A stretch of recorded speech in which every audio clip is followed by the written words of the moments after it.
Okay, yeah, let's go ahead and get started. Yeah. Good morning, everybody. Good morning to this roundtable called Awareness on Human Rights and Cities.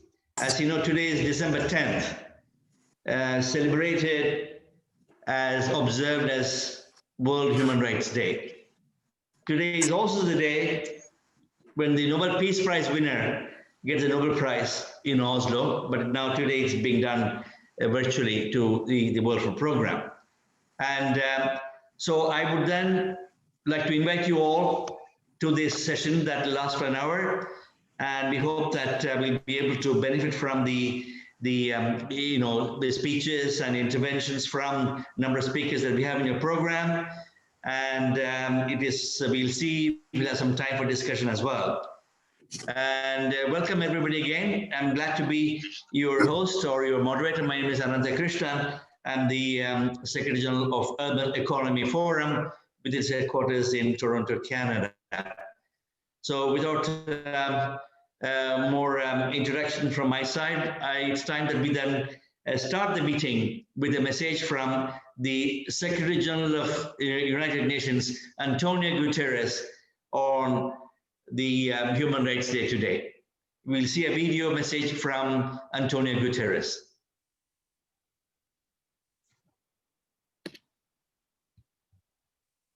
COVID-19 pandemic has reinforced two fundamental truths about human rights. First, human rights violations harm us all.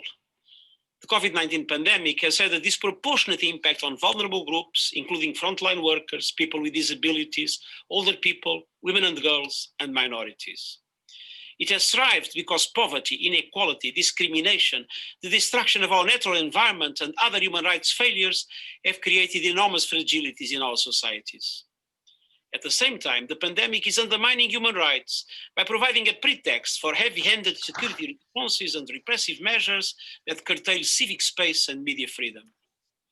The second truth highlighted by the pandemic is that human rights are universal and protect us all. An effective response to the pandemic must be based on solidarity and cooperation. Divisive approaches, authoritarianism, and nationalism make no sense against the global threat.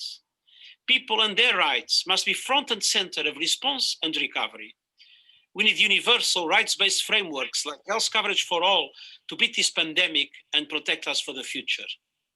My call to action for human rights spells out the central role of human rights in crisis response, gender equality, public participation, climate justice, and sustainable development. On Human Rights Day and every day, let's resolve to act collectively with human rights front and center to recover from the COVID-19 pandemic and build a better future for all.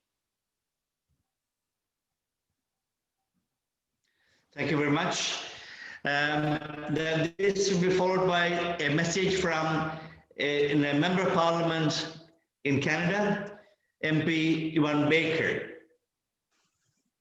It will be read. He's unable to be here with us today, so he has sent us a message.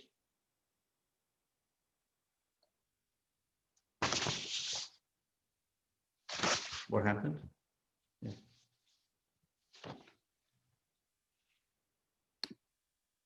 Hilda, are you reading it or?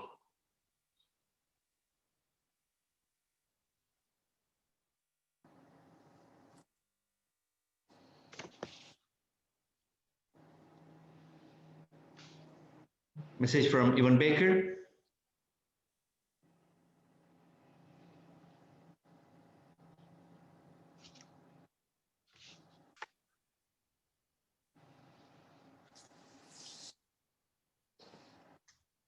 What's happening? I will read it on behalf. Okay. Alex Venuto will read the message on behalf of the MP Ivan Baker. Here you are. I am pleased to extend my personal best wishes to the organizers of this year's Urban Economy Forum, taking place on the occasion of United Nations Human Rights Day. It is proper that organizations like the Urban Economy Forum draw attention on the Universal Declaration of Human Rights adopted by the UN General Assembly on December 10th, 1948. The fundamental principles of human rights enshrined in the Universal Declaration remain as pertinent today as they did in the aftermath of humankind's brutally exhibited during the Second World War. To the participants presenting at the Awareness, a roundtable on human rights in cities at this year's forum, I encourage you to bring your personal experiences and expertise to the forefront. Only by engaging in a fulsome dialogue, discussion, and exchange of ideas on human rights and the role of cities can awareness of human rights be further strengthened in Canada. I'm particularly pleased that the Urban Economy Forum has incorporated Human Scream, the creative artwork of Hamad Reza Nouri, into the conference. Challenging our notions of war and violence through art is an important way to break through our often desensitized and glamorous image of war so that we may more critically examine its causes and consequences. May this year's Urban Economy Forum succeed in further embedding human rights culture at the local level, which is so vital to ensuring the realization of human rights throughout Canadian society. Thank you very much for this inspiring message. It's a pity that he's not able to be with us.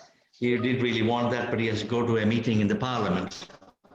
Then this is being followed by Michelle Bachelet, who is the head of the Office of the High Commissioner for Human Rights. You might remember that she was also the president of Chile not too long ago. We will also hear or view her message on this day.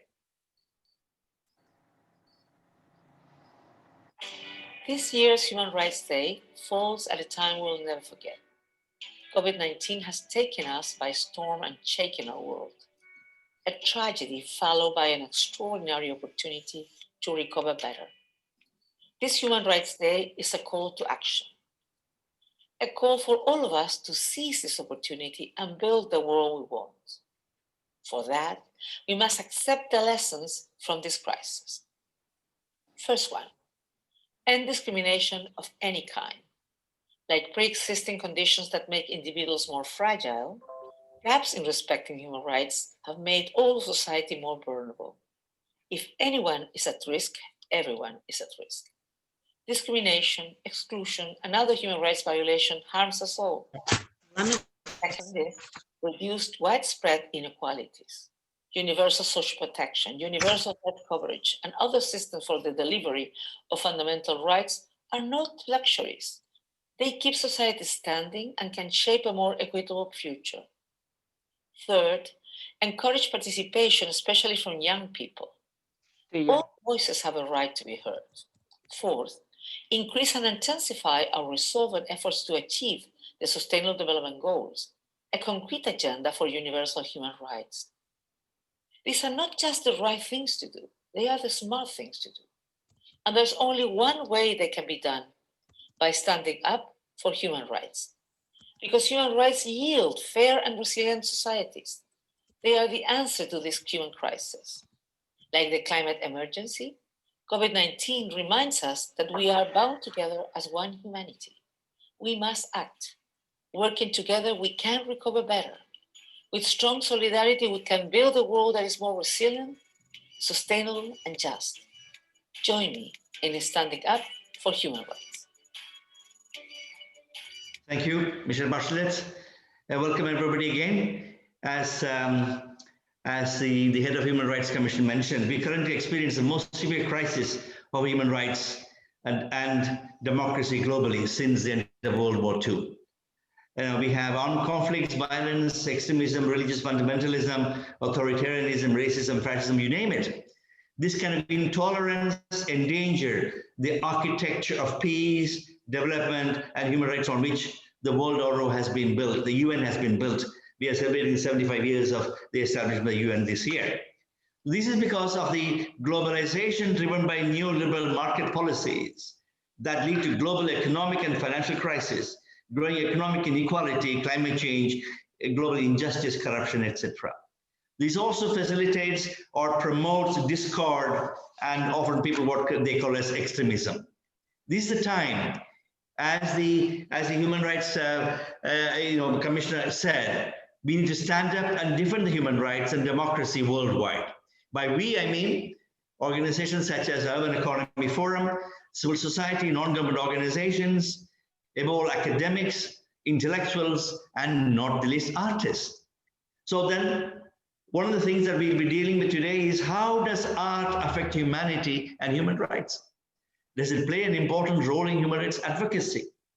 So of course, throughout history, people have used art as a form for self-expression by reflecting on their lives and what they observe. So that means art and design are constantly changing and growing with history. It's constantly influenced by influencing social events. So it's a two-edged sword. Art can be used for promoting human rights. At the same time, art also can be misused if not used properly. And we have excellent examples of how art has been used, like for example, the twisted gun that's in front of the UN building, or the hand that will rule the world by Ralph Chaplin, or the Guerrilla Girls, the anatomically correct Oscar, and the blue bra of Bahia Sheheb, and then not the least, the Iranian artist Tuba Alipur. He made the interesting picture of America. These are some examples of how art and design can impact on human rights with solidarity, awareness, and protest. So what this meeting today wants to do is people from different walks of life would like to tell us again how we can further our work in promoting human rights in cities, human rights through art and culture in cities that form the majority of world population today are living in cities. As Pablo Neruda said, you may crush the flowers, but you cannot delay the spring. So with that, I will then request Hawa Diallo to make her remarks. And she works for the United Nations, mainly dealing with the civil society, as well as she has been with UN Habitat for many years and promoting art, culture, and youth empowerment. Here you are, Hawa Diallo. Krishnan, there's Yes. a message. I think she has a speaking engagement at this time. We might have to put her back at 10:42, please. Okay, thank you very much. So anyway, I hope Hawa has already heard my welcoming words to her. With that, then may I request then the presentation from Ahmad Reza Nouri, who is an artist as well as vocalist, activist, an Iranian independent artist, he calls himself. He is also a strong proponent of Sufism, which is one of the important, interesting form of art that promotes peace and tranquility of the human mind. He's a vocalist as well as a researcher. Along with Muslim Dehani, he has produced a wonderful book called The Human Scream. So without saying much more, I will leave the floor to Mr. Ahmed Reza Nouri to explain about how he envisages the use of art, not the least photography, in trying to see how it's a uniquely powerful tool for human rights advocacy. Do they evoke emotion, arouse concern, rally activists, raise money, and spread like wildfire? So photography can promote empathy and action in a way that even most carefully crafted writing cannot. Here you are, Ahmed Reza Nouri. Hello to everybody. I'm so happy to see you all. I want to say some things a little, and after that I will be playing guitar for you. At the first, I want to read the speech. The word ugliness is not small. The ugliness of the world was doubled if one turned a blind eye to them. But mankind is the part of solution, sometimes by thinking, sometimes by acting, sometimes with silence, and sometimes with art. I have only reminded you and myself the silence of the history with unheard cries, a history that had both happy days and bitter nights. Here, in this point of the world, where we stand is our land, as far as we can and image and see, where we were born, we lived, and we'll die. So, with love, with peace, with resilience and tolerance, with awareness and wisdom, by obeying the laws and others' rights together, for each other alongside, get rid of any darkness. To see the unspeakable reality in my photos, and to hear it in my music. I will be playing a little music for you.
That's it, Krishna.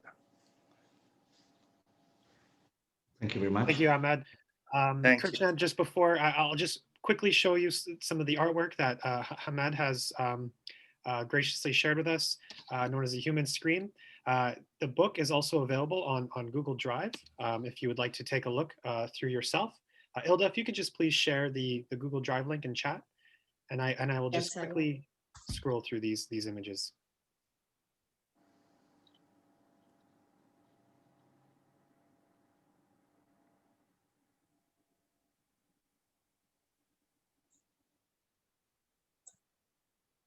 So it says the, different context actually, as you can see, and the pictures represent the genocide, for example, in Armenia, that was before after the First World War. And then you have, pictures like the next one is about the Second World War, how many thousands died, the kind of, then it's about the September 11, of course, you might have heard about that, it is read about it. And then this picture is also about Hiroshima, which around the world is the most grotesque way in which people are killed with atom bomb, the Second World War event. Then we have the Srebrenica massacre. You must have heard that, but also many bodies were just uprooted just recently. And then you have Holocaust, of course. And the very reason for why we are here is Human Rights Declaration is inspired by that. Then you had the Dresden bombing of the Allies, of Germans. Innocent civilians were killed in that thousands of them in the city of Dresden. Then of course the Korean War, all of you might know. Then we had the picture of the Gaza war, how the Palestinians have been subject to the violence. Then, of course, in the massacre, that is the Muslim Brotherhood bomb in Syria. And then we have the Falkland War. We know how UK Argentina conflict resulted in a number of deaths, including sinking of a ship. Then the murder of John F. Kennedy. He was a victim who never knows how he was killed. He stood for peace as well. Then we have the bombardment of Fakana. Then this next picture talks about Abu Ghraib prison. It's interesting about Abu Ghraib is that they used, with the violent music when they were being tortured. So this is the way that art was used against the people in Abu Ghraib as well. And then we have the war going on in independence, where we could also have The Vietnam War, which is well known, thousands of US and Vietnamese were killed in the process. For what? For what we're asking, you know? And this is something that we need to reflect on. And of course, the bombardment of Rotterdam, again, Second World War thing. Then we have the Black September, you know, in Jordan, which is also history, but worth remembering it in a Holocaust picture again. We have the next one on Egypt, is the Hosni Mubarak. What happened in Tahrir Square? The kind of blue brow movement came out of that. Then, of course, Bombay never, you know, attacks in a way, you know, how many people were killed in the bombing of Taj Mahal Hotel in Bombay. And the Nanking massacre, you know, millions were killed by the Japanese occupation of Nanjing, the Second World War in China. Of course, Iran-Iraq War, 7-year-old war, killed people on both sides. For what again? And then we have, of course, the Berlin Wall, which was built. Luckily, it was brought down to unite people years after it was built. In Africa, each day, each meal, the people are dying of starvation. That's where the World Food Program today has been given the Nobel Peace Prize for this year. Then, of course, Gaddafi, whatever you may say, he was drawn and killed in a gutter. Then you have then the next one is talking about Kujal massacre.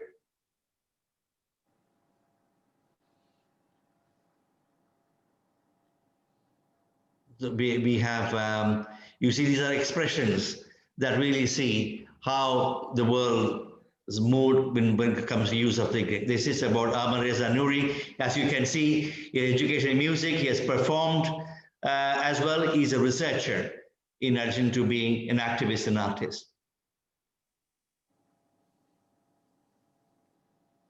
You have any concluding remarks there, Reza Ahmad Nouri? Thanks a lot. I don't have anything to say, and I will be with you in Roundtable. And thanks for your support and your attention. Thank you very much.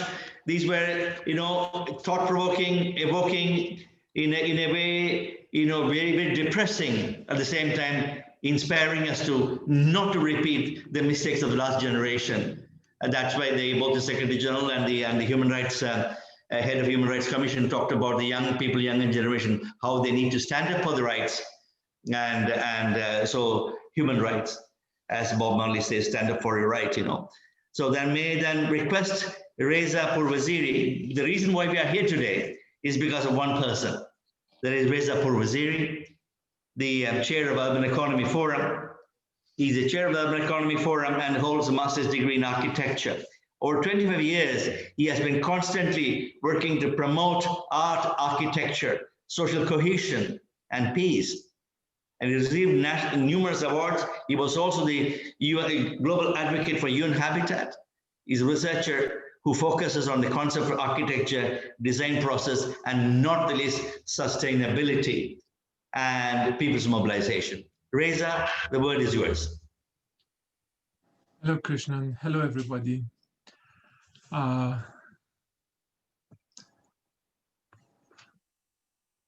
It's really hard after this kind of sad story that we all, Ahmad Reza Nouri based on artwork remind us, but that is a reality of the world. Still happening again every day. We face with this tragic story in all the world, in different locations, different countries, and with different reason. It's really a tragic story, specifically in 2020, after lots of progress in technology and talking about democracy, still we have a serious gap. And yeah, I believe it's a kind of ongoing movement, all of us committed to participate and to work together as a soldier to realize a better world.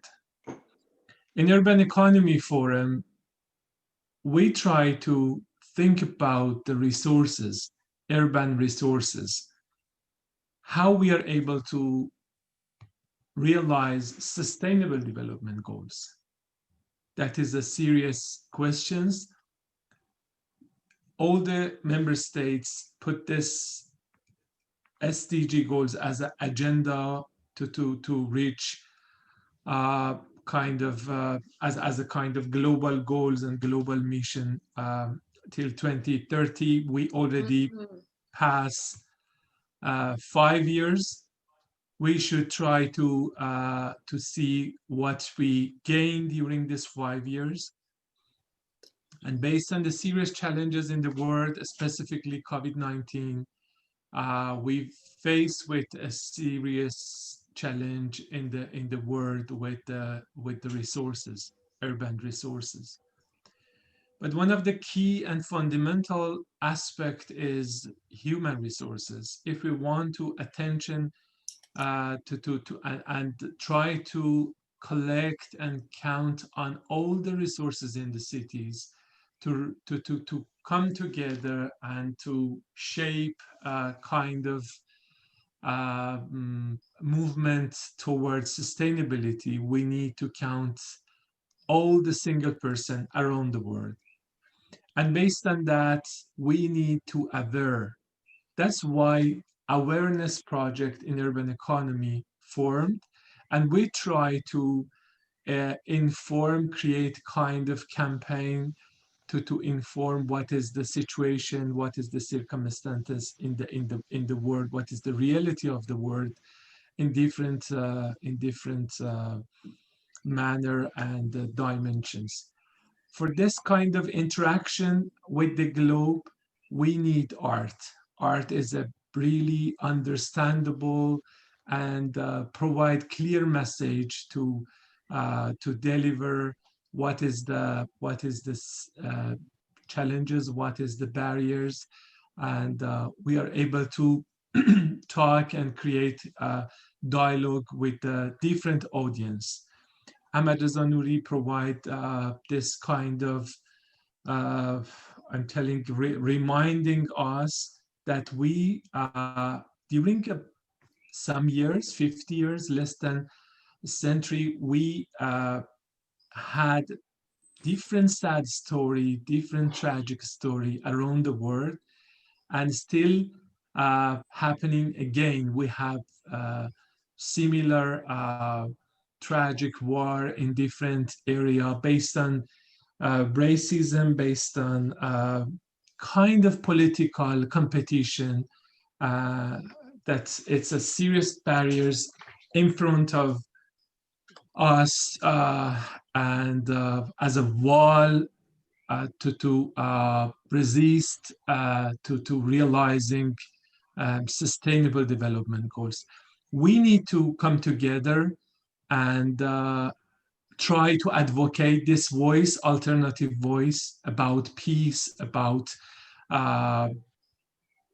working together, public engagement, and try to convince each other to advocate voice of peace as a fundamental aspect and safety as a fundamental dimensions for working together to realize sustainable development goals. We try to bring other voices around the world under umbrella of awareness, and we hope to have kind of global public engagement in this regard. Thank you so much.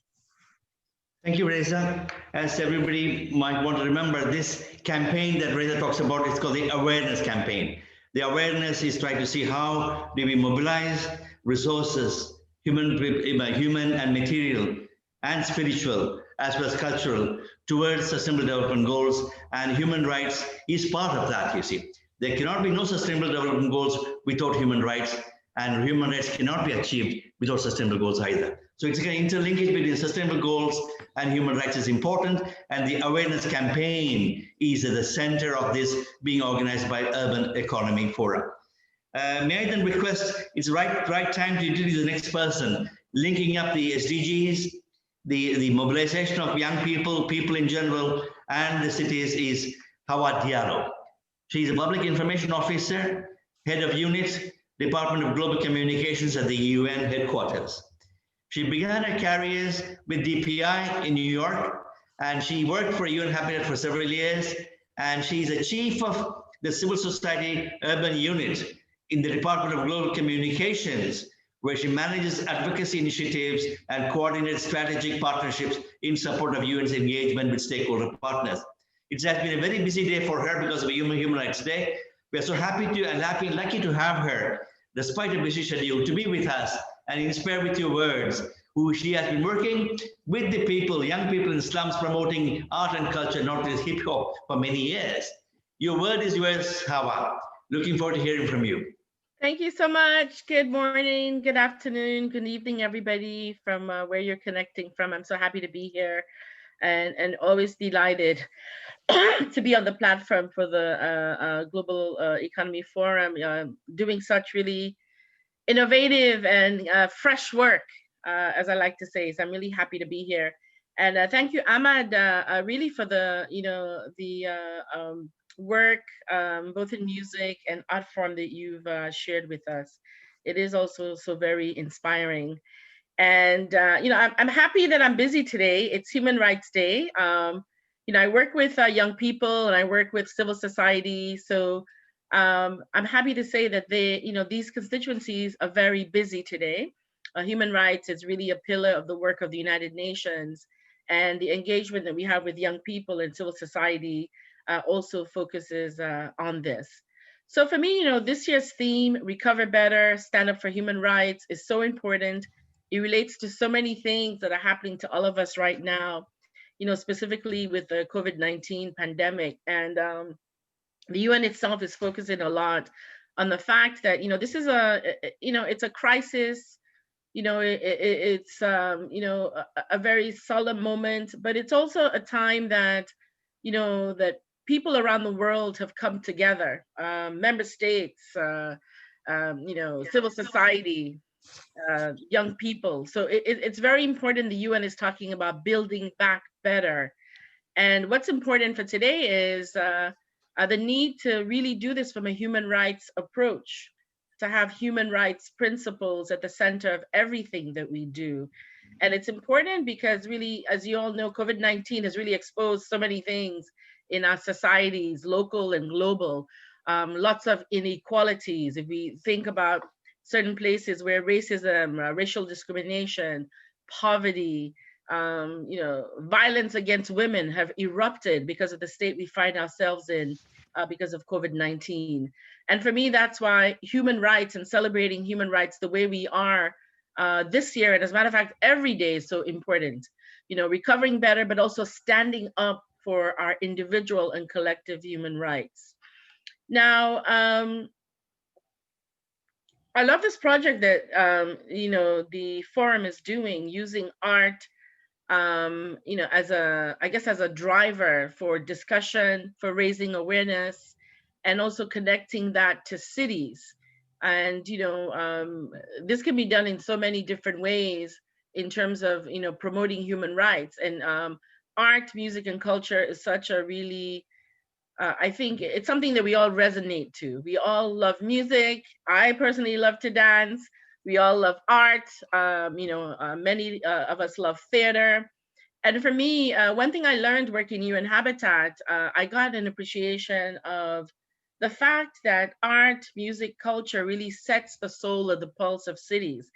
People come to cities for so many reasons, economic, social, but many people also are drawn to the urban space because of culture, art, and music. And I think that's because, it also provides a hope for people in the city and for us all. Many cities are providing open space for creativity, and that's a way of bringing community together. Whether it's street artists or many artists themselves are activists. in urban environments, and they use their art form to express views, whether, I saw, during the climate summit last year in New York, and this is done all over around the world, where throughout New York City, you had activists who painted gigantic murals depicting the state of the world situation vis-a-vis climate change. And that in New York City is something we're always looking up. So that is something that caught the attention of many people, helping us to kind of, creatively reflect, on issues and challenges that we're facing. You've seen that even with Black Lives Matter, the use of sidewalks as a canvas, and in many other instances as a way to express, challenges, achievements, or just passionate views that we all have. And I know across the world, but even here where I live in New York, open spaces such as parks, give an opportunity for people to also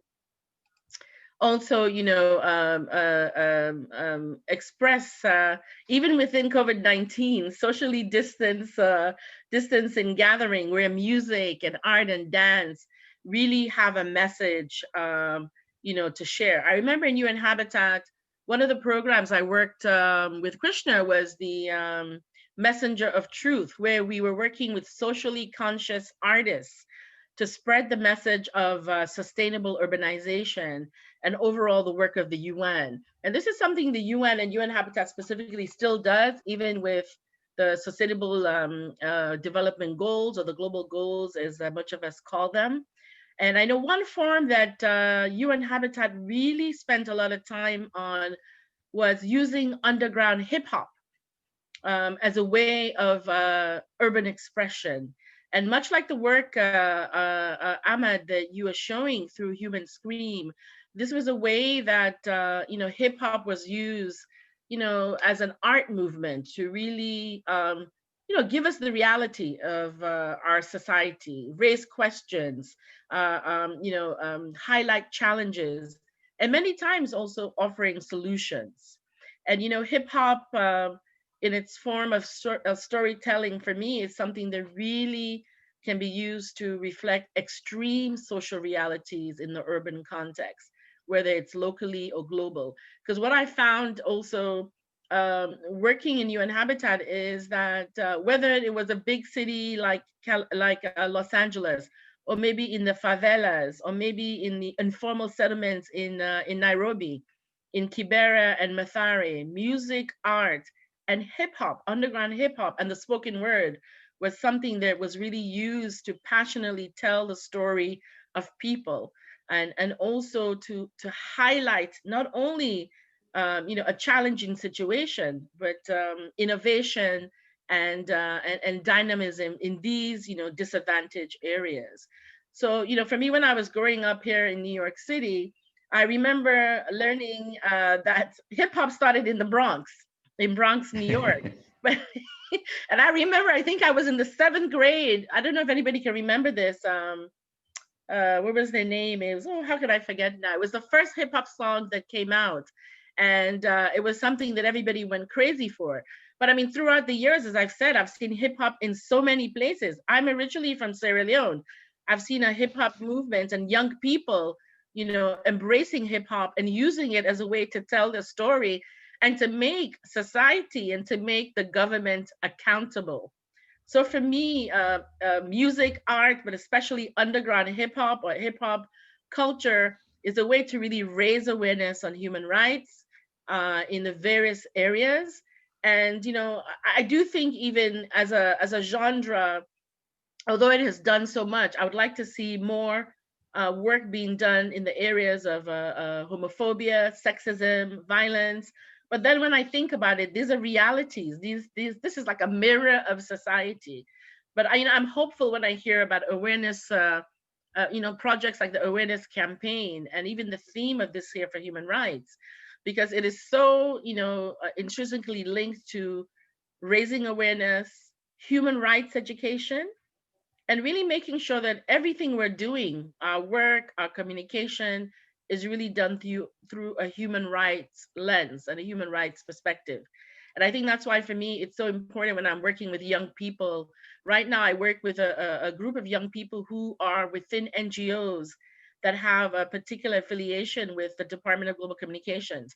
And we're planning an event, and the biggest thing that they want to do is to have a series of discussions on human rights, but looking at it from a young person's perspective, highlighting things that happened here in the United States with, you know, the Floyd death, looking at the young people who stood up in Nigeria and in Namibia, in other parts of the world, you know, to really raise their voice, holding all of us accountable in terms of how we are, you know, adhering to the Universal Declaration of Human Rights. So, you know, as much as there's a lot of challenging things that are happening, but as I say, I'm very hopeful, you know, with initiatives such as this, with like-minded people around the screen. And I think the positivity and the togetherness that the COVID-19 has really brought amongst all of us. One thing I have learned, the lessons learned for me is that, you know, we cannot do it alone. You know, it's recovering together, you know, recovering better, but making sure that we do it together. You know, collective action, you know, in the spirit of the UN Charter. This is something that has really come about, I believe, with all of us being faced with the realities of COVID-19. So I want to take this opportunity to really commend the work that is being done by the forum. I'm so, you know, interested and passionate about what you're doing, and really want to continue being involved, and look forward to hearing, you know, all the other speakers and the dynamic work that everybody is doing. Thank you so much, and over to you. Thank you, Hawa. Thank you for a very, very, you know, encouraging and energetic words that you have. You may remember that in 2004, you know, along with the mayor of Rome and Quincy Jones, organized via the Future concert in Circus Maximus, which provided about, you know, $500,000 or something to start one-stop youth centers all over Africa that you were part of. Thank you very much indeed for this inspiring words you have. Thank you. Thank you for coming.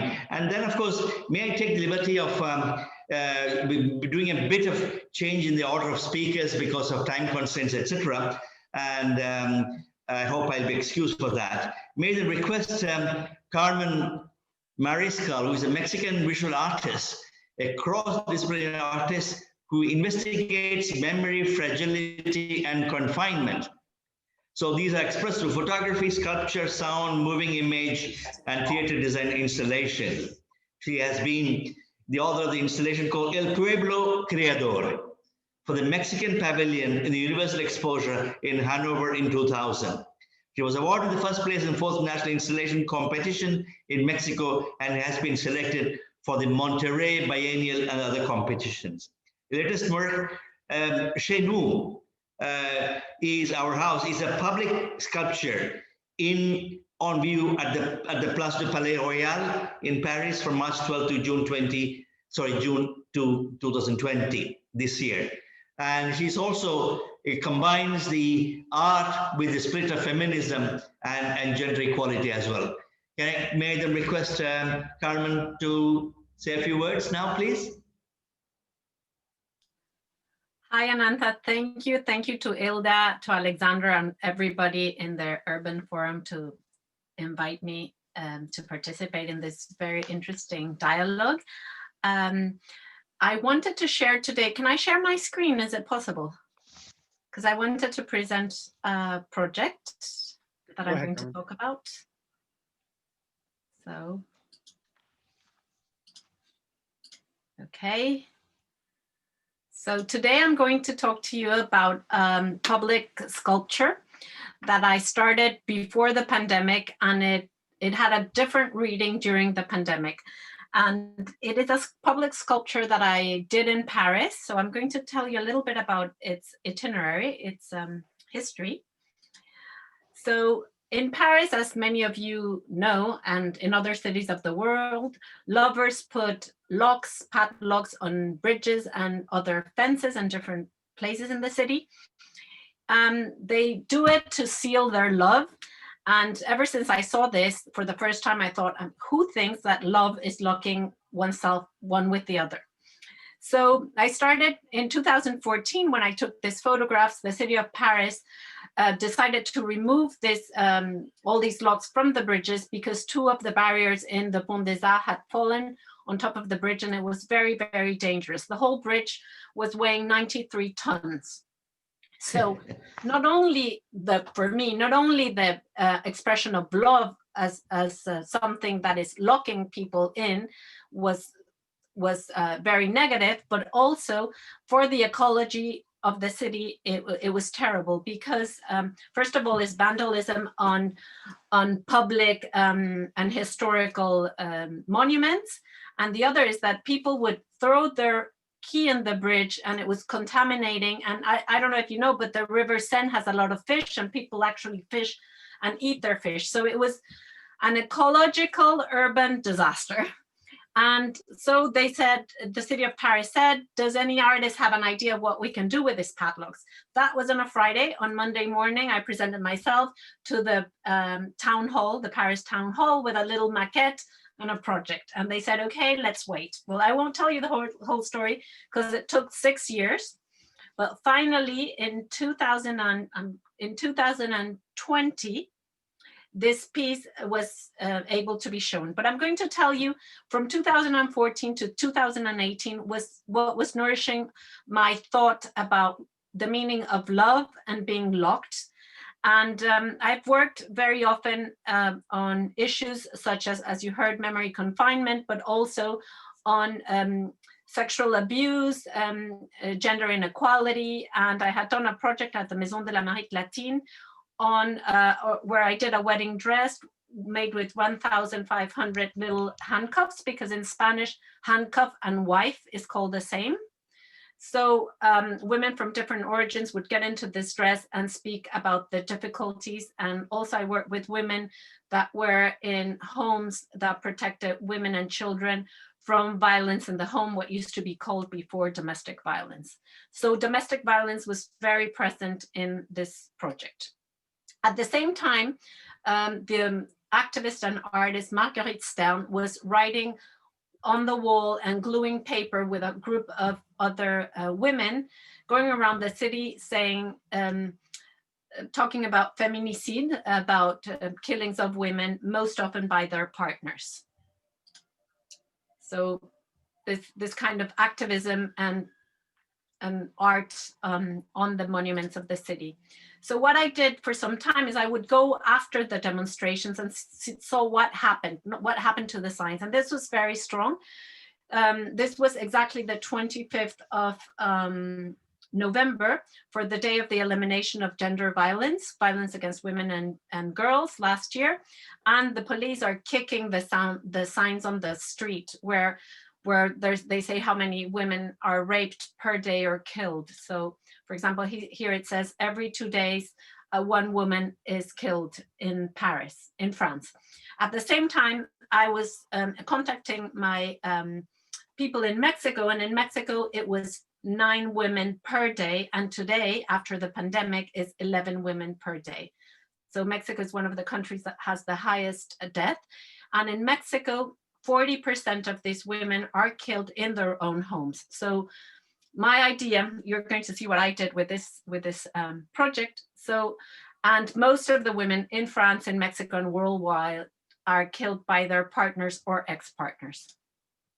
So I started doing maquettes of how this sculpture that I was going to present for the city of Paris would look like. So these little maquettes have 1,000 and 2,500 little padlocks. And finally, I got permission from the city of Paris, and they let me have access to the barriers of the bridges that had been discarded outside Paris. So I borrowed them. I finally convinced them. I borrowed them, and together with the city of Paris, the Mexican embassy, and the project was financed with the generosity of private donors. So we were able, with my team, Laszlo Esquivel and Camila Melo, and thanks to all the donors and everybody else, we were able to create this project.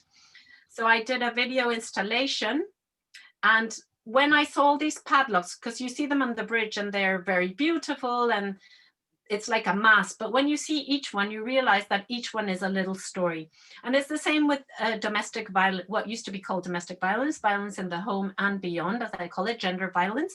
You just hear the numbers, But when you think about it, each number is one person's life cut short, their children's life cut short.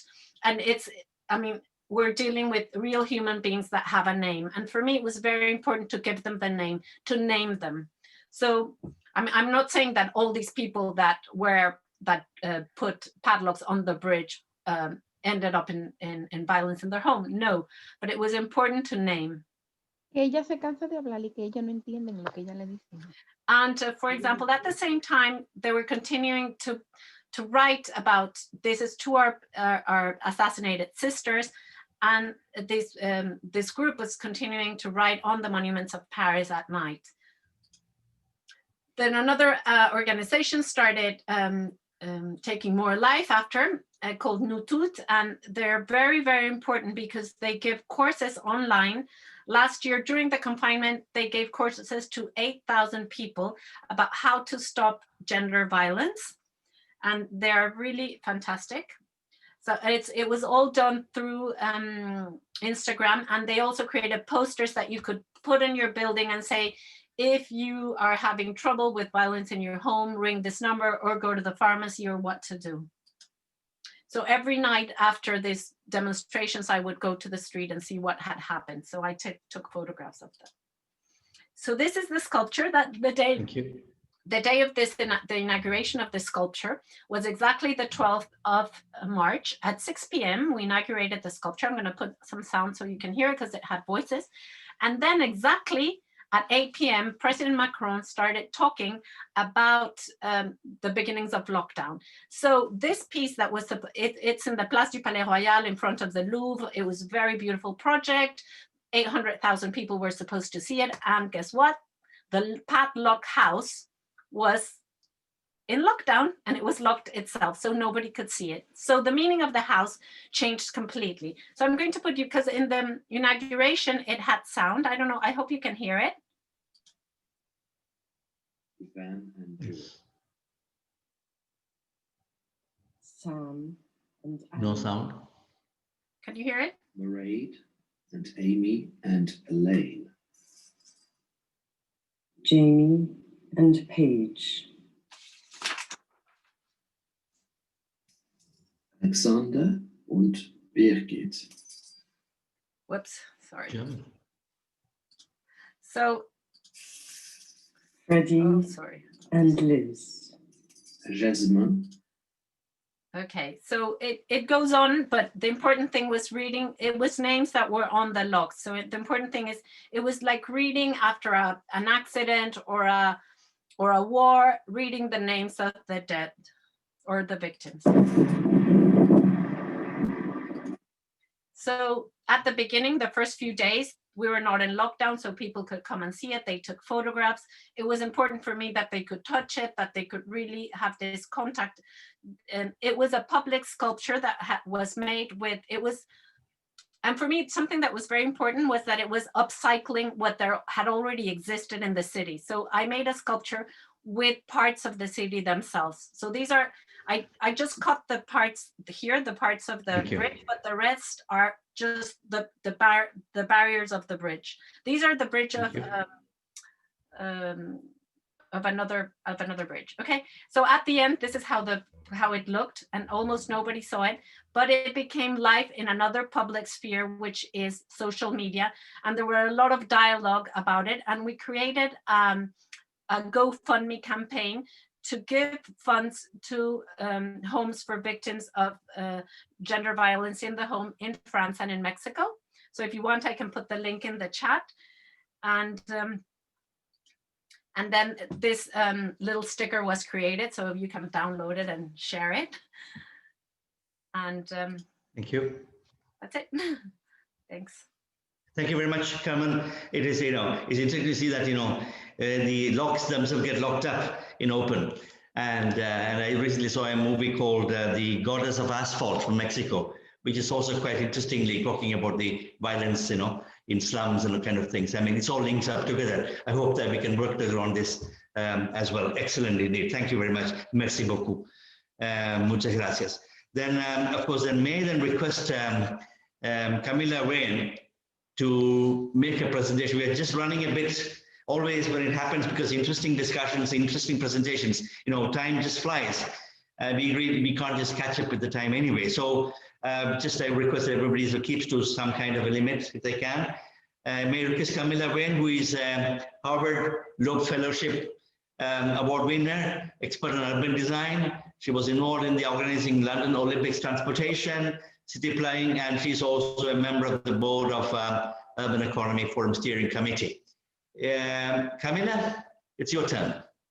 Thank you very much. Thank you, everybody. Gosh, this is so inspiring. I think mine might be a bit tame in comparison, but I'm going to share my screen with you. Hopefully that will work properly. Is it full screen?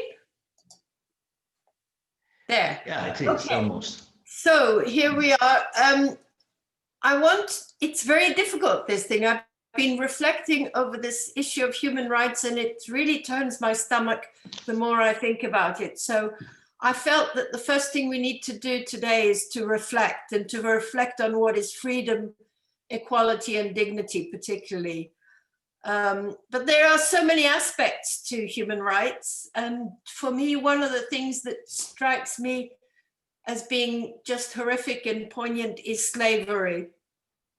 And when I recently discovered that there have never in the whole history of humankind ever been so many people in slavery. So I think the UN has estimated something like 40 million people are in slavery, of which 75% are women and 25% are very young children. So this is an important thing that we really must not shut our eyes to. I think we mostly probably have shut our eyes to it because we simply don't see it. And they're mostly hidden, obviously, in cities where it's easy to hide them. So I want to share with you this little sculpture, which is a sculpture of COVID and lockdown, because these are pieces that have been collected from the River Thames in London, discarded pieces of old junk, you might say, and this little poem. So the poem and the sculpture was created by Mark Goldstein, and I think because of its simplicity, I like it. It says all shapes, all sizes, all types, all ages, no fear, no hunger, no plagues, no cages. So I think in a sense that sort of evokes a lot of what I'm struggling with and feeling at the moment. We have to think about difference. We have to accept difference. We need to give dignity to everybody. We need to allow people to be together and to stand apart. And what I like about the sculpture is the material, which is dull. It's very dull. It's not valuable, but it's very strong. So thinking, how does this relate to cities? Well, I think cities can be open or they can be shut. And I think they're certainly shut when it comes to hiding slavery. Cities can hide the ugly, but they could also protect and include the vulnerable. So I think we have to strive for those cities that are open, that feel safe. And you know, it was really hard to find words, and in the end, I felt there are no words or images that actually really capture the awfulness of human rights abuse. But words and images can make us think about it. And I think if we can look at things or hear poems or hear music, experience art that heightens our sensitivity and awareness, that must be a good thing. So my dream is for cities full of art and poems and color and light and all the good things that inspire us. Thank you. Thank you so much, Camilla.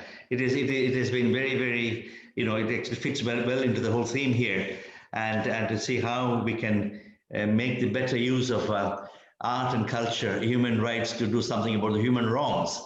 I mean, this is something that I think art and culture has a lot to say in this context. And now we have, it's about 11 o'clock. We have about 15 minutes, and so then it is time that we stick to the time schedule. as much as we can. Next, I would like to request Kostas Kotsiampas, who is from the Boston Human Rights City Initiative. Boston seems to be one of the few cities which is calling itself a human rights city. And he is a PhD student at the University of Massachusetts. And he works closely with young people in promoting sports and human rights. And then may request Kostas to present his views in a succinct way. Here you are, Kostas. Hi, Ananta. Hi, everyone. And thank you very much for this invitation. And I'm very happy to join this dialogue here today. Before I begin to share some of the history behind Boston reclaiming itself a human rights city, I would like to get started by acknowledging first the traditional territories of Maspi, Wampanoag, and Nipmuc people, who are the past, present, and future caretakers of this land. With that in mind, Boston City became, passed a resolution in 2011 declaring itself a human rights city. But the efforts to make Boston human rights city go back to 2008 and began as a dialogue between activists, academics, and city officials on the concept of human rights cities movement.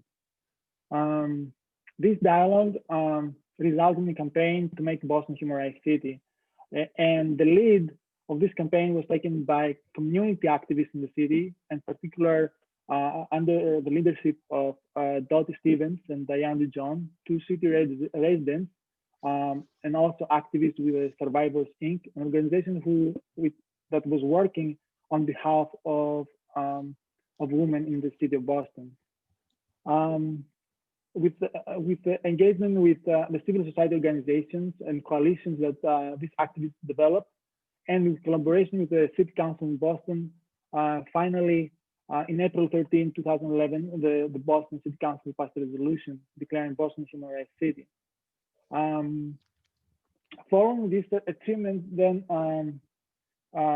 this coalition formed a committee, and one of the main campaigns that they took up in the beginning of Boston becoming a human rights city was on the right to water. So the steering committee that back then was named Human Rights City, Boston Human Rights City and Beyond, built on the work of an organization called Global Mass Action that already was doing a project called the Color of Water. And what this organization did is documented how water shut-offs was affecting disproportionately communities, low-income communities, and communities of color in the city of Boston. So the steering committee, again, which was a coalition of different stakeholders, predominantly community organizations, they kind of galvanized this effort by having community hearings in the city, in different locations of the city, where the residents can go and give testimonies about these experiences with the water shutoff. And the interesting thing here again is like they make the argument that although Boston is a human rights city, still some people they lacking the right to water, right? Or aspects of accessing water, clean and affordably affordable access to water. So another part that this committee documented, it was that the water bills in the city of Boston was much higher than other cities, and continuously was increasing in order to pay for the pollution, the corporate pollution that was happening in Boston Harbor. So the committee created really a big awareness around human rights city that affecting the realities of people in the city of Boston directly. And some other projects that they did was to have teachings on universities, to create workshops to conduct workshops with homeless shelters and other activities.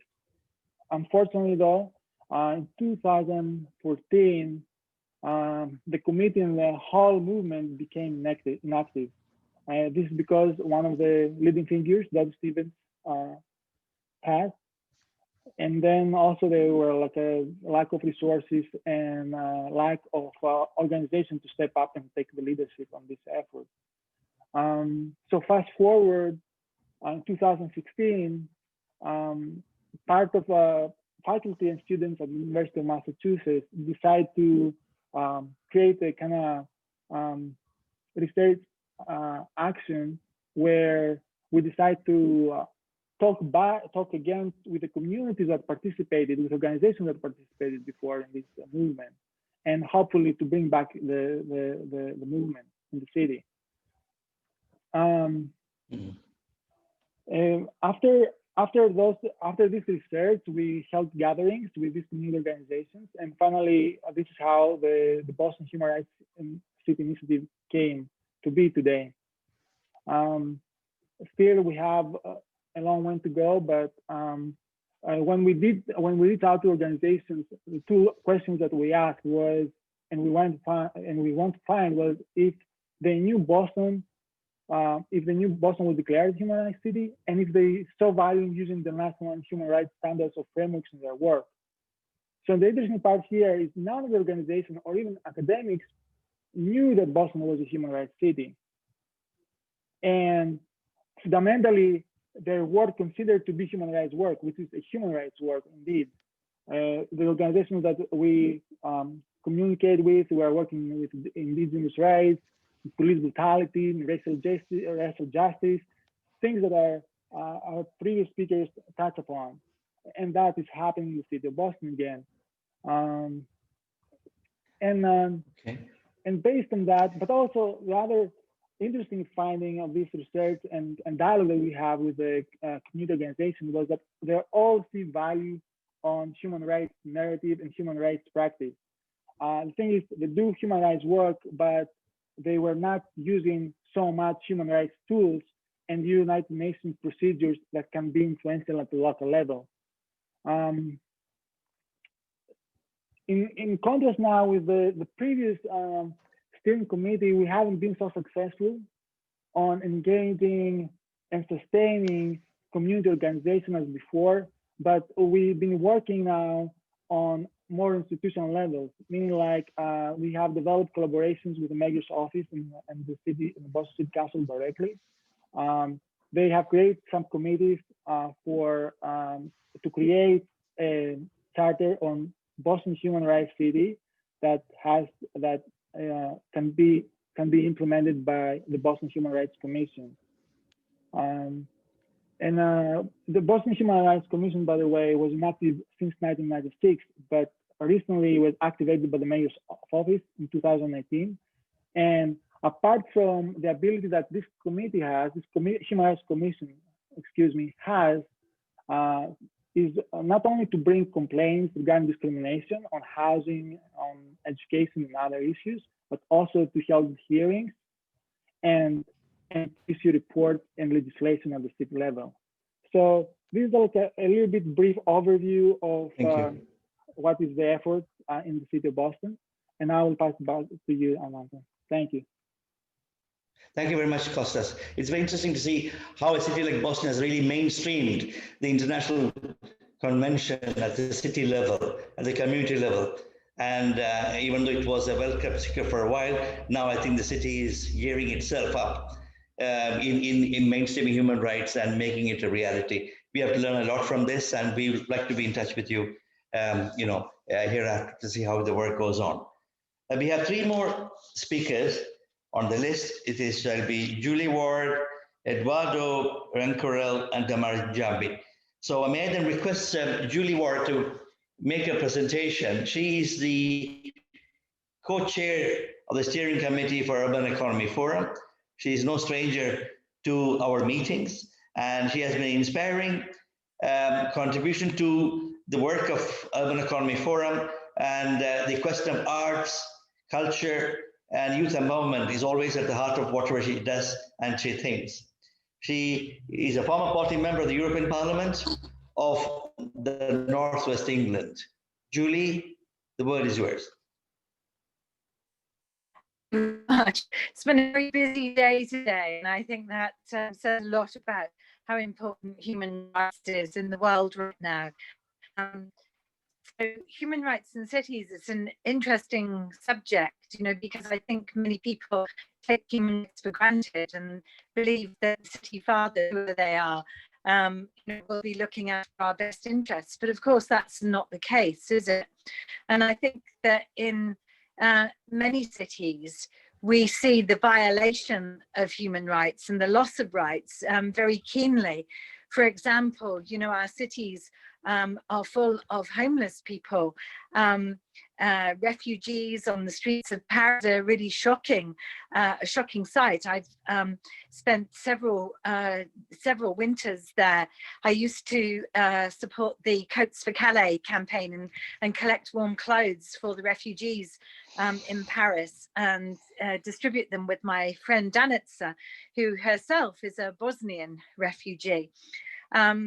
But also cities are the places where we can protest about this, where we can, you know, when we're allowed to come out again after the Covid pandemic, we need to take back the streets and demonstrate that human rights and rights for free association are really important things for all of us, and that we won't stand to have our rights taken away from us. It's great to see so many presentations about arts and culture. You know, my background is working in the arts, and I believe that the arts are absolutely fundamental to sustainable, cohesive cities and for humanity, in fact. And I think subsequent to the killing of George Floyd and the Black Lives Matter, we've seen incredible kind of flowering of murals and public artworks, you know, on the streets, both permanent works that have just come up very quickly, but also people chalking on streets, changing, if you like, the urban landscape with their creative messages.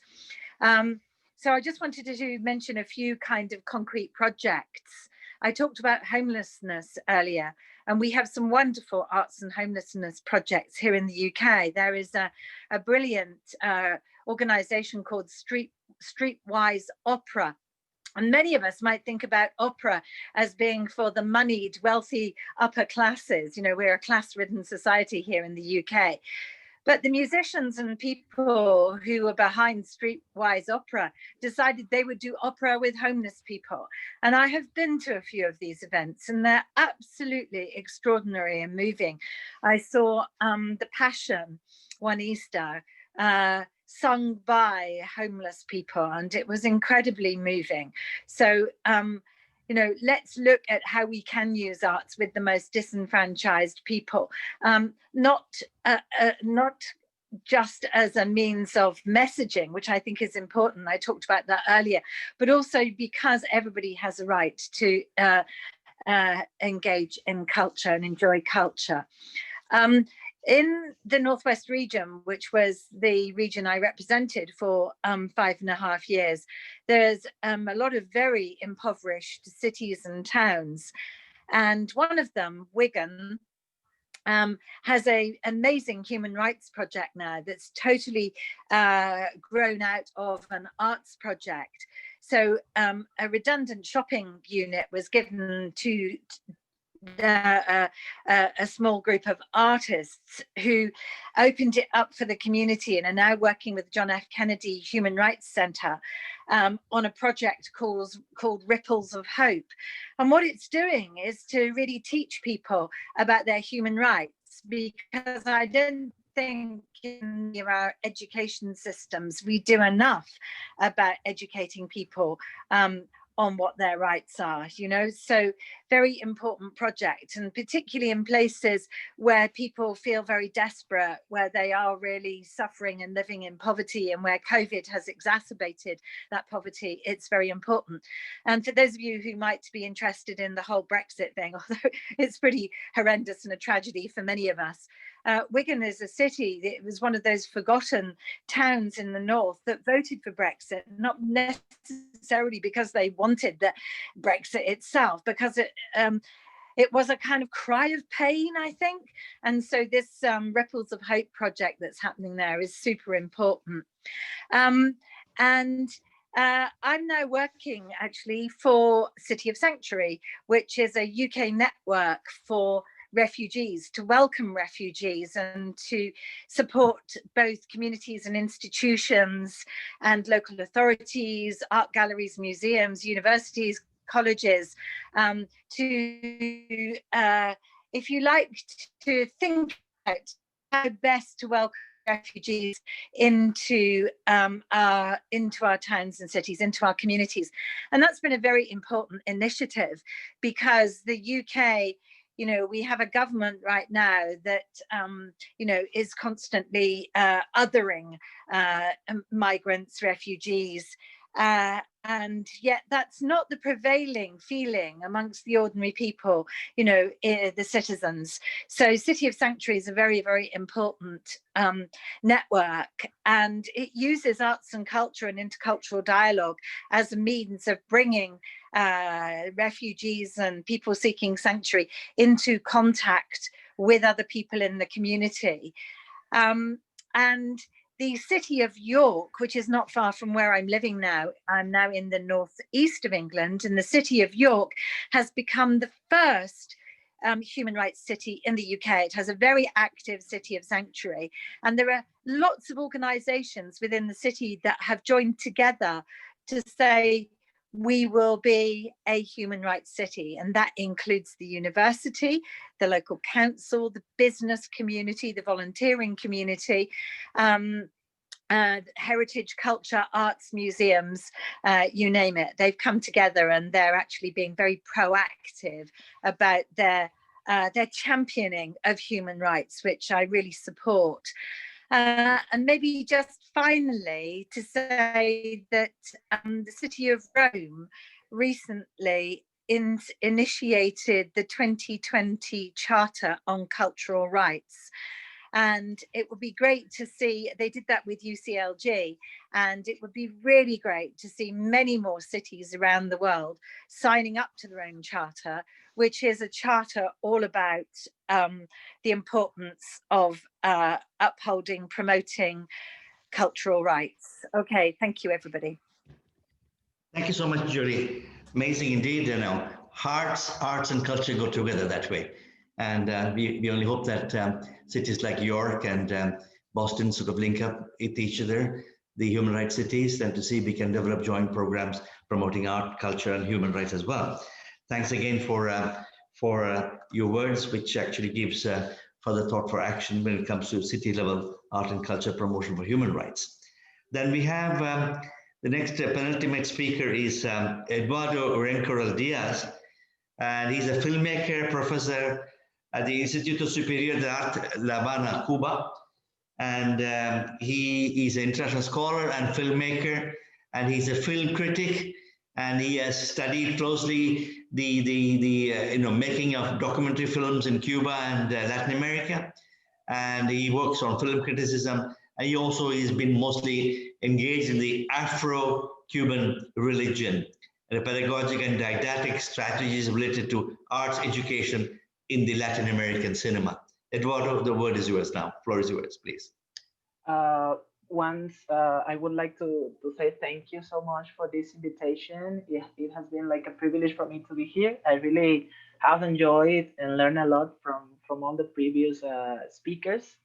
I am Cuban, as Ananta said, and I have been living in Colombia for 1 year because of this pandemic situation. I have got trapped in here for almost 1 year. And in here, I have been engaged with projects related to Afro culture. And well, basically, that's what I got the inspiration to this dissertation I will share with you this morning. Basically, I would like to share some reflections around Afro communities and the relevance of their access to artistic formation. I would like to start by stating that in the Universal Declaration for Human Rights, In the Articles 1, we can read that all the human beings, born free and equal in dignity and rights. In the second article, we read that every person has the rights and the freedom that are proclaimed in this declaration without any distinction. And when talking about distinctions, race is the first element that is mentioned. In the Article 7, it proposes that every human being has the right for equal protection against any kind of discrimination that some kind of goes out from what the declaration proposes. And well, basically, I bring this in because in Latin America, that is the context where I move mostly.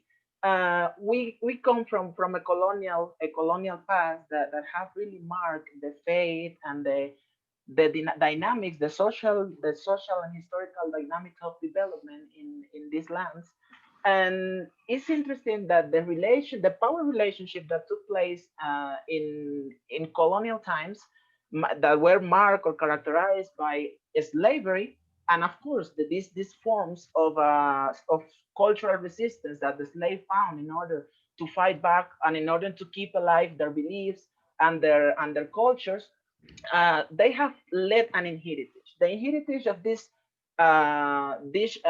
ways of cultural resilience is expressed in the survival of cultural traits that are an evidence or led evidence of the huge richness of this cultural Afro legacy, but also this colonial thought that basically we can describe as seeing the Black as something negative, has also led an inheritance. We can say that there is an inheritance of this colonial thought, and it have consequences such as the social stigmas, the racial discrimination, and what is very important is the lack of access from these Afro communities, from most of Afro populations, to spaces for personal and intellectual growth, such as education. So there is this need to defend these rights of these communities. First of all, to show the value of their culture in order to go against these colonial ways of thinking that the Black is negative and that the Afro religions are satanic and so on, because of the diversity, because of the richness of the cultural values that are inherent to these practices, but also in order to stand for what is essentially human. In this case, it's very important the role that art plays, especially when we consider we take into account the communicative component of art, because there is an artistic play is not full, it's not filled, it doesn't meet its end until there is a public that understands that they codify the play. And in art, there is like such an indirect, non-direct, and referential element inside the speech that is marked by the connotation and the way in which the public or the spectator relates to the artistic play, that at some point is invisibilizes or make aside the artist and let in the center the relationship from the spectator or the viewer with the artistic plays. That's why the viewer or the spectator consider that he has an active position in front of the artistic play, and he believes their own truth. He creates his own truth, his own approach, and his own ways of understanding what is watching. It doesn't happen in the so-called Soviet speeches that are more didactic, informative, that have a more denotative character, and where the epistemic posture or the way in which the knowledge is transmitted is more dominant and direct. That's why it's very important, art, in order to touch minds and hearts. In my case, I come from audiovisual. It's very notable the influence of media in society, in the construction of worldviews, ideologies, and so on. And that's why I consider that art in general and audiovisual specifically is a very important tool and a very effective one in order to stand for defending these values of the Afro community. But what happens? That in Latin America, the more time goes, there is like very little access for Afro communities to professional artistic formation. And in the case of audiovisual, it's even more reduced. So in this environment, cities are important because cities are spaces of where there is like the most dynamic spaces in a country in the arena of creation and artistic consumptions comes to cities. But also the most important education, artistic formation centers are located in the cities.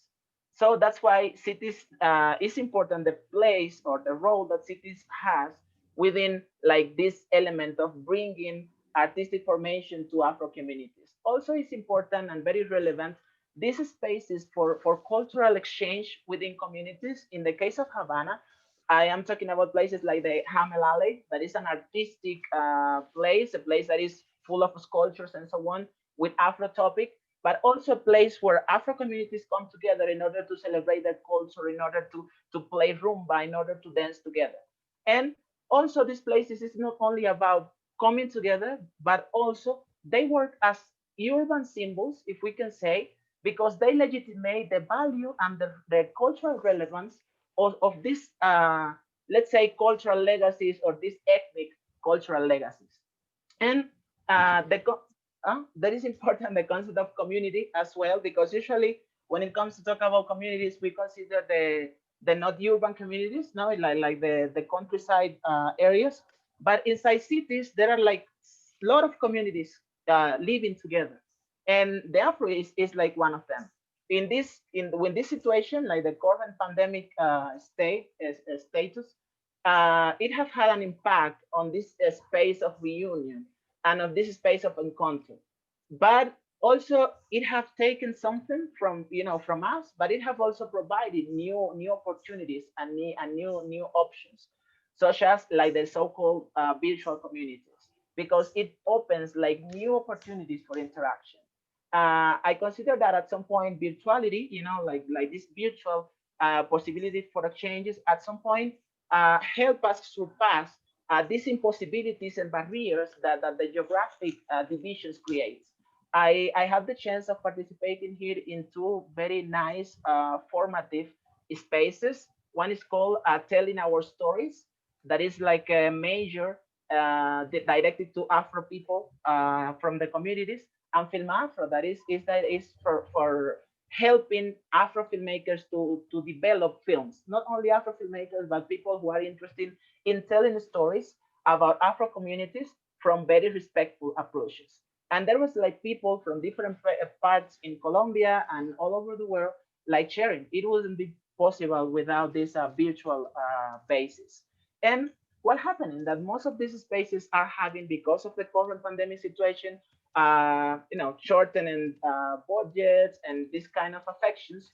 And well, if we want to achieve an artistic representation which be more inclusive, and we also would like to avoid these traditional representation issues, such as the reproduction of stigmas and social stereotypes, it is necessary that people start to represent their own realities, but not doing it from this perspective that with only having the technology you can make it happen. That now with a cell phone you can do a film, but you need the knowledge in order to be that film to be good, in order that film to really communicate the point of view and meet its objective. That's why it's necessary to defend the necessity of these formation spaces for Afro people from different communities from all over the world that have, especially those who have the difficulty to access these traditional spaces of formation, and so they can have these other alternative formations, and the cities can become the centers or the nucleus,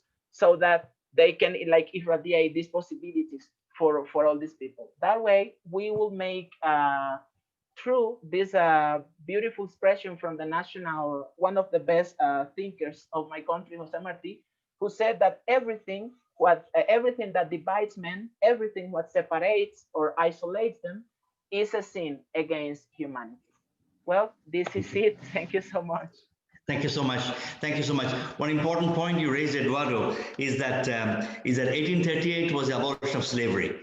Though the anti-slavery campaign, fight against slavery, has a lot to do with human rights. Human rights movement started with the whole anti-slavery movement, which still continues, as you say. The celebration of Afro-Cuban, Afro-Caribbean culture is indeed a significant step in that context that is still alive. Thank you very much. Thank you very much indeed for this important contribution. The last speaker is Njambi Njoroge. Before I leave it to her, I just would like all of us to come together so we can have a group photograph for posterity and memory. And can all of us join? Is it Alex who is organizing this? Yes, hello. Yes, everyone, please turn on your photos and we will take an. Please turn your video photograph. Yeah. I'll be there. I will take a few photos. Everyone smile.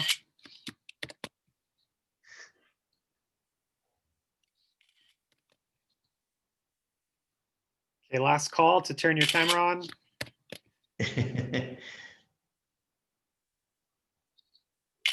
Okay, thank you so much. Thank you, thank you.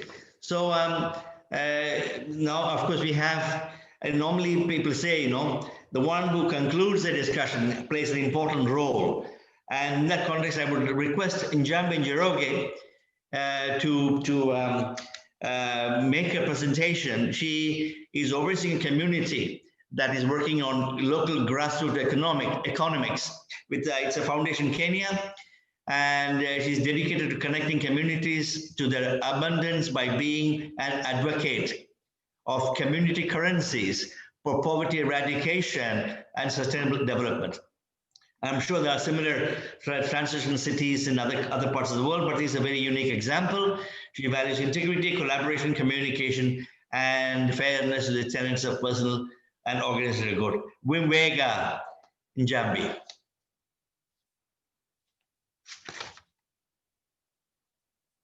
Njambi? I think there might be a connection issue. Are you there? Can you hear me? Yes. Yes, I can. Yeah. Wimwega. Dimwega. Now I can sure that you lived in Kenya. Karibu sana. Please. Yes. Yeah, thank you so much for giving me this opportunity to contribute to this crucial and exciting discussion. I work with a team that advocates for human rights by helping people, especially in the peri-urban areas, create their own credit. So according to the World Cities Report in 2020 on the values of sustainable urbanization, cities are at the center as home to a growing majority of the world's population. So it says that the national and local governments, the private sector, the civil societies must accelerate their efforts to deliver on the promise of sustainable development goals. So for accelerating sustainable solutions to the world's biggest challenges, ranging from poverty, gender-based discrimination to climate change, inequality, and closing the financial gap. So we'll touch on how my organization is adding up to a global shift towards a more sustainable future that reduces poverty, improves health outcomes, and expands access to education. So among other societal challenges, yeah. So, and for there to be sustainable urban cities, we need to talk about bottom-up solutions. These are solutions that are driven by the communities themselves. So as I go through my presentation, I will show you how by introducing community. Sorry, can you hear me? Yeah, it's just brief. Yeah, please. Yeah. Okay, great. So as I go through my presentation, I will show you how by introducing community inclusion currencies adds value to that. And since today we are also talking a lot about arts, we will also be able to see some of the drawings that had a lot of community participation for communities to come up with the vouchers. We didn't stay much on the paper currencies. We moved to digital because of various concerns so that it can be more efficient.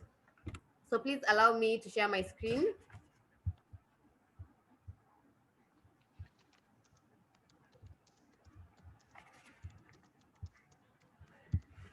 So as you can see, this very first page, it shows it's a piece of art, but it's basically different vouchers, paper vouchers, what we started with. And this took a lot of participation from the community members. All the images here were inspired by the activities that they do in the communities. So with this, they would exchange for goods and services. And for anyone to be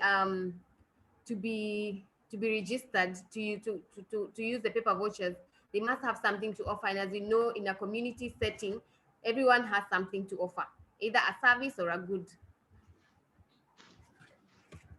So then there is so Sarafu credit is a community inclusion currency, and as a social economic development tool, offers an innovative way to improve conditions by providing community groups access to interest-free credit. An example, a case of a user in need of flour accepting Sarafu credit to sell her charcoal and return the Sarafu to the flour vendor for flour equating the same amount of Sarafu, acceptable by both of them.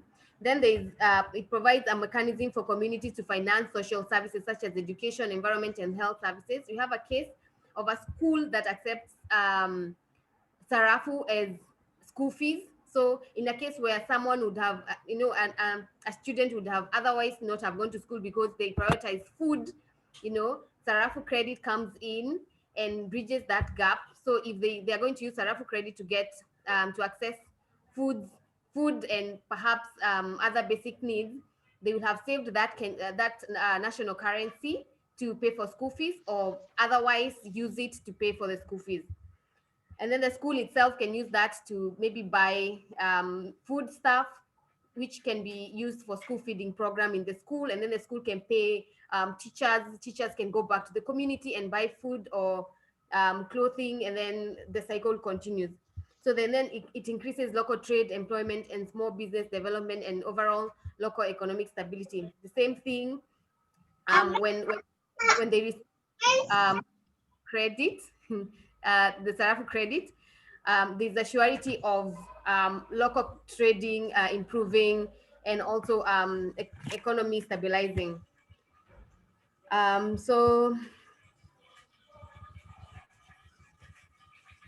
Yes. So that you have gone through. Then of course it supports local small businesses and the local economy. If you look at the image right here, you'll see that these businesses and schools when they join Sarafu network. I'll give you an example of a chama. A chama is a group of women or youth group. When they come together and register as a group, we give them an initial seed funding. So this amount they loan out to its members. This is based on their own constitution, their rules. When they loan the amounts to their members, the members can use it in their community here, and it's backed up by the goods and services, the businesses they own in that community. So the amount can go back to the community, to the chama. They can decide to take it back as interest, with interest, I mean. So that means the chama will have more for other activities like cleanups, tree planting, and then a vendor can decide to accept both national currency and Sarafu. This is community inclusion currencies. If something is worth like 100 Kenya shillings, they can decide to accept 50 Kenya shillings and 50 Sarafu. They will accept the amount of Sarafu they are sure they're going to spend in a day, because the idea is not really to save it, but to make sure it circulates, and the more it circulates, the better the impact. So like on this picture, if you look clearly, there's business, school business, like I had told you guys, this business, we say this business is a person who's selling flour to the school for the school feeding program. Then the school can pay teachers. Then teachers can go back to the businesses and spend and maybe buy vegetables here. The vegetable vendor can buy charcoal from this vendor here. This vendor can go back to this business person here who sells flour. The business person here maybe has children whose schools in this school can pay school fees for this kid, for their kids, and so on. And then it can go back to this community governance and self-taxation. This is like a chama, a group. So these guys can decide to save their Sarafu, some of their Sarafu here, and then use it in the chama can use it in the community service, like street cleanups, like I said, tree planting, and so on. And then this slide shows wind up, yeah, thanks. the community. Can you see? Yeah. So 75%, there's 75% increase in trust. There's 347% increase in gifting. We've seen 57% increase in environmental activities, 23% school attendance, 25% decrease in crime and corruption. These are people who otherwise did not have jobs before, but with this creation of credit, we've seen more and more youths get employment and become busy. And then we've seen 17% of jobs created, and at least more and more people getting some food to eat, and therefore trying to meet the sustainable development goals. And if you see, look at this piece of art right here, it shows all these businesses in one community, and this sarafu circulating and combining all these people, therefore also improving trust in the community. So thank you so much. Thank you so much. Thank you indeed. It's fascinating to see that, Kenya was the first country to introduce money transfer to telephone through M-Pesa. Now Kenya is again excelling through these community currencies. I think it's an interesting example that others should follow. Kenya also being the country where UN Habitat is headquartered. Thank you again, Njambi, and I'm so happy that you were here, able to join us today. Asante sana. So before we end the meeting, we have a brief video from, without going through much discussions. It is a video that has been presented to us by the head of the Human Rights Cities Network, Frederic Anotier. And so before I just want to leave you with this thought that, human rights and sometimes arts raise a key question. How do we make the future more attractive than what now exists? We can leave this meeting thinking about this and having seen the video from Frederic Anotier. Here you are, the last part of the meeting. Thanks. Good morning, everyone. This is a real honor for me to be together with you today to celebrate this Human Rights Day, but also to mark these UN campaigns on Recover Better, Stand Up for Human Rights. And today in particular, because it's the 2 years anniversary of the Human Rights City Network, so it doubled the pleasure. I would like to start by thanking the Urban Economic Forum to host this Human Scream Roundtable on human rights and cities, and also to inviting us to be part of this online roundtable together with you. Before starting as well, I would like to really congratulate the artwork of Ahmad Reza Nouri, because I think this online exhibition is absolutely amazing, and I really like very much to bring together the power of art to engage cities and their citizens. And this is also at the heart of the human rights cities. Where to start? On a personal note, I would like to say that human rights have always been a driving force in my career, wherever I have been, whether it was in Mozambique, Zimbabwe, India, human rights have always been a passion. For me, it's a chance to bring human rights into people's cities, into people's home, and this has always been a very strong driving force to me. I've seen the difference human rights make to people in their city, but I've also witnessed what the damage can be done when human rights are absent. And I'm convinced that human rights and democracy starts where people live, and cities are the best place to exercise these rights. So let me start first to explain to you what is a human rights city. It's a joint engagement at the initiative of the city between local authorities and the community to work together to make sure that the city is a better place where people can live with dignity and respect. It means that the right covered in the Universal Declaration of Human Rights become the core value on how the city is run, providing all the inhabitants the possibility to be involved in the planning, the shaping, and the implementation of the local policies. Consequently, local services are delivered in the interest of the people, as for example, people in need can be provided with decent housing or social security or psychological support. And in that case, beneficiaries goes from vulnerable group to specific categories of people such as transgender, youth, elderly. And in that way, everyone is protected from all kinds of discrimination and injustice. And this approach allows everyone to be free and treated equally, which means that in this process, everyone is invited to play a role and to do something. It's not only civil society, it's also decision maker, private sector, civil society organization. Everyone can play a role, and particularly, of course, local authorities. Actually, everyone should belong to a human rights cities, but for one reason or another, it's not the case. The movement exists since 25 years, and the first human rights cities were declared in Argentina in 1997 in the city of Rosario.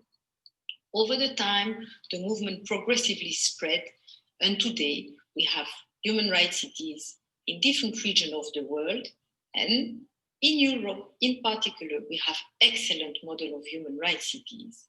As you can see on our website, the city of Vienna, York, Lund, and Middelburg are really city model in that sense on being self-declared human rights cities. However, there are many other cities who are doing excellent initiatives, but they remain unknown.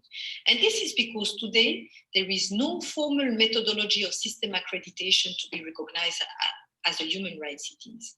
It's always a process initiated at local level at the initiative of the city, usually led by a group of like-minded people, which is representative of the municipality, decision makers, civil society, and academia. And this generates a unique tailor-made process in each city. Therefore, we have a great variety and diversity of approach, but not yet a formal system of accreditation or a specific label. And this is, in a way, why the Human Rights Cities Network has been created, because we are convinced that human rights are the backbone of the progressive society, and we would like to see the human rights city movement expanded. So we were created in 2018 and launched the same year in Barcelona 2 years ago. And our network share knowledge on what constitutes a human rights cities. We connect people and we make sure that good practices are accessible to all through our platform. The network promotes, as I said, model of cities, European cities, as I said, York, Middelburg, Vienna, Utrecht, and several other cities. And the purpose of these model cities is to encourage others to become a human rights city. So our vision is to make human rights a reality for everyone, and in doing so, to fostering democracy and social justice. And of course, our mission is to increase the number of human rights cities in Europe.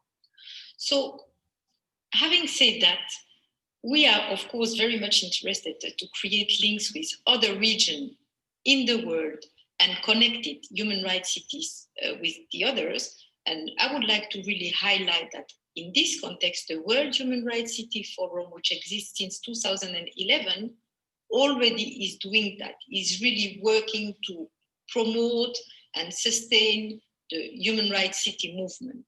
So let me conclude by saying that, in my sense, human rights in the city refer to the right of everyone in the city, irrespective of where the person is living, working, or passing by the city. So by adopting a human rights-based approach, a city encourages a democracy of proximity and improve the quality of people's life. Let's be honest, human rights are very little meaning if they do not protect people where they live.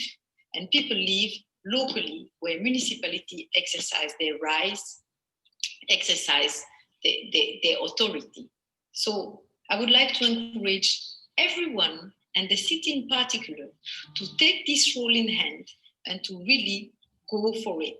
And please contact us, connect us if you have any other question. We are connected with other actors, and I really hope that this roundtable will be a good opportunity to exchange best practice and knowledge. Thank you. Have a good day. Thank you. Indeed, it's a good food for thought. I would like to express my heartfelt appreciation for such brilliant contribution and the presentations by all the speakers. We have a lot to think about it and follow our work from here. It just continues, and looking forward to be in touch with you, all of you. It has been recorded, and you will access these presentations through our website indeed. Thank you all once again. Have a safe day and a nice day. I'm so happy that we were able to focus on cities, human rights, arts, and culture. Thanks, everybody. Thank you. Bye. Bye. Thank you. Thank you. Thanks a lot. Thank you very much. Thank you, Ahmad. Thank you.